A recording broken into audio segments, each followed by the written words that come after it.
အားလုံးပဲမင်္ဂလာပါ Venus မှာပြန်လည်ကြိုဆိုလိုက်ပါရယ် Star Wars တမိုင်းတစ်လျှောက်ဂျရိုင်းအော်ရာတွေမှာ Dark Series နဲ့ Duration လာပြီးအနာယူခဲ့တဲ့ဂျရိုင်းကိုပြပါဆိုရင် Miss Windu တယောက်ပဲရှိပါတယ်ဒီနေ့မှာတော့ဂျရိုင်း Master တစ်ဖြစ်ရောဂျရိုင်းအော်ရာကြီးတစ်ခုလုံးပါဦးဆောင်ရတဲ့ Master ရဲ့ Miss Windu အကြောင်းပြောပါမယ် Miss Windu လို့ပြောလာရင်လူတိုင်းအခက်ထန်နေတဲ့မျက်နှာပြင်နဲ့ Anakin Dark Side ဘက်ရောက်သွားတဲ့လမ်းကြောင်းမှာအဓိကတရားခံလို့မြင်နေကြတဲ့လူက10ယောက်မှ6ယောက်လောက်ရှိပါတယ် Alien Species တွေအများကြီးရှိတဲ့တွေက Miss Windu ကလည်း Anakin လို့လူသားမျိုးနေပါ Miss Windu ရဲ့မွေးရမေဖြစ်တဲ့ Harun Khosrau က Star Wars Galaxy ထဲမှာ Mystery လဲဆန်လို့ကြောက်ဖို့လေအတော်လေးကောင်းပါတယ်တန်းငွေအမြဲတမ်းပြည့်နေပြီးတာမန်အာဂါသာတွေကလမ်းကြည့်ရင်သမုဒ္ဒရာကြီးလို့ထင်ရပေမဲ့ Toxic Clouds လို့ခေါ်တဲ့အစိမ့်ငွေတွေအမြဲပြည့်နေတာဖြစ်ပါတယ်အဲ့ဒီတန်းငွေတွေအပေါ်အပူပိုင်းတောင်းတတွေမှာလူမျိုးများစုကနေထိုင်ကြရပါတယ်အလဲနှစ်ပေါင်းအများကြီးကွာနေနောက်နိုင်ပိုင်းတွင် Light Speed နဲ့တွားလို့ရတဲ့ Star Wars Galaxy ထဲမှာ Harun Khosrau လို့ခေါ်တဲ့ Blast Ball လို့ခေါ်တဲ့တန်တဲ့ပစ္စည်းနဲ့ဆက်ပစ္စည်းကိုစားတဲ့မှုတွေကြောင့်အဆင့်မြင့်နည်းပညာအချို့ကတော့ချိုးတယ်ပါတယ်Miss Windu ကဘယ်ကြိုသားလဲလို့မေးရင် Harun Khosrau လို့ဖြေနိုင်ပေမဲ့ဘာလိုမျိုးလဲလို့မေးရင်တော့ Korean 9ဒါမှမဟုတ် Korean လူမျိုးတွေတရားလို့ဖြေနိုင်ပါတယ်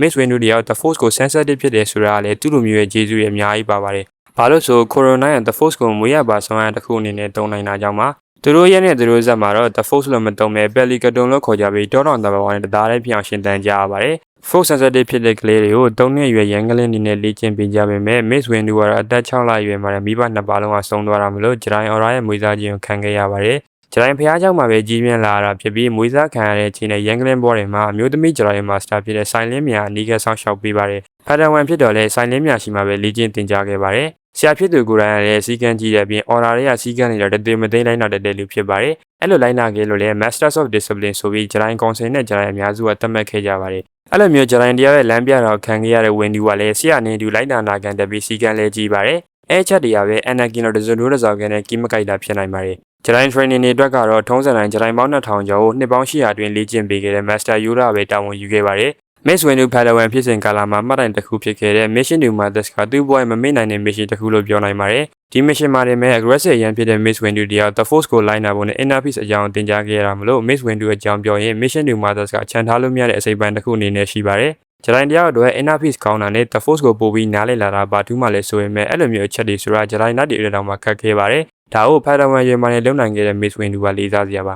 အဆိုကာနဲ့တချိုးစမ်းဝမ်းဖြစ်တဲ့ Anakin တို့တော့မလုံနိုင်ခဲ့ကြပါဘူး mission မှာဘာတွေဖြစ်သွားတယ်ဘယ်သူတွေနဲ့တိုက်ခိုက်ခဲ့ရဲဆိုတဲ့အကြောင်းကတော့ recap ဆန်လို့မပြောတော့ပါဘူးတည်ကျင် comment တော့ဖတ်လိုက်ပါဒါတွေပြင် Miss Windu ဂျရိုင်း Genius လို့အခိုင်အမာသတ်မှတ်လို့ရတဲ့အထောက်အထားတွေအများကြီးရှိပါတယ်ဂျရိုင်းကောင်ဆယ်ကိုအသက်28နှစ်မှာတက်ရောက်ခဲ့တဲ့အသက်ငယ်ဆုံးနေတဲ့တယောက်ဖြစ်တယ်လို့သူ့အထက်မှာအသက်22နှစ် Type Voker နဲ့အသက်22နှစ် Anakin Skywalker တို့ရှိကြပါတယ်အဲ့အပြင် Vapor လို့ခေါ်တဲ့ Lightsaber Combat Form 7နဲ့ကိုယ်တိုင်မွမ်းမံနိုင်ခဲ့ပါတယ်မွမ်းမံခဲ့တာပါမတီထွင်ခဲ့ပါဘူးမူလ form 7က Geo ဒါမှမဟုတ် Ferocity လို့ခေါ်တဲ့ combat style က Forbidden combat style တစ်မျိုးပါသုံးသမျှဂျရိုင်းတိုင်းတွေက Dark Side ဘက်ရောက်သွားနိုင်တယ်လို့အဓိက fighting style ကလည်းအသက်ရှူခြင်းနဲ့ The Force ကိုတော့မခံစားပဲဇက်တိုက်တိုက်ခိုက်နေမှာဖြစ်တဲ့အတွက်တားမြစ်ခံခဲ့ရတာပါ Phantom Menace မှာတော့ Darth Maul သုံးသွားတာဆိုရင်ရေမရောတဲ့ Geo စစ်ပါဒါပေမဲ့ Genius ကတော့ Geo လို combat form ကိုတော့ Dark Side မရအောင်သုံးသွားနိုင်တဲ့အပြင် Vapor ဖြစ်နေမှာမွမ်းမံနိုင်ခဲ့ပါသေးတယ်ဒါကိုလည်းဆရာရဲ့လမ်းပြမှုတွေအကြောင်းလို့ပဲဆိုနိုင်ပါတယ် Geo လိုမျိုး fighting style ကို Dark Side ဘက်ရောက်မသွားဘဲစီကံရှိရှိထိန်းသိမ်းအသုံးပြုခဲ့တာကြောင့်မလို့ပဲ Vapor လိုပုံစံတစ်မျိုးပြောင်းနိုင်ခဲ့တာဖြစ်ပါတယ်တယောက်တည်းအားနဲ့ဆိုရင်လည်းမဖြစ်နိုင်ပေမဲ့နောက်ထပ်ဂျရိုင်းမာစတာတယောက်ဖြစ်တဲ့ Sora Booty နဲ့ဒီပုံစံပြောင်းခဲ့တာပါ